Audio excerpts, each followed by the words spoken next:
Искам да ви споделя една много важна мисъл, която тотално промени живота ми.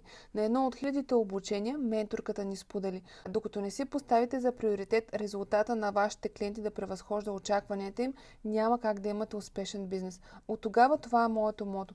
И едно от нещата, които правя веднъж в годината, събирам моите тиктокъри на парти, за да се запознаят, за да си помагат, за да се подкрепят, рекламират и да знаят, че има и други като тях, които творят видеа, за да споделят с това, което са полезни и за да привличат клиенти. Защото тази работа понякога може да бъде времеемка и обезкуражаваща.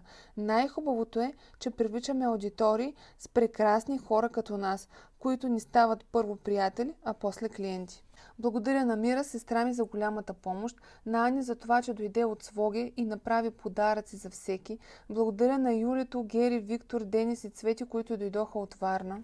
И на всички останали, че се позволихте да вървите към мечтите си и реализирате потенциала си по един смислен и красив начин.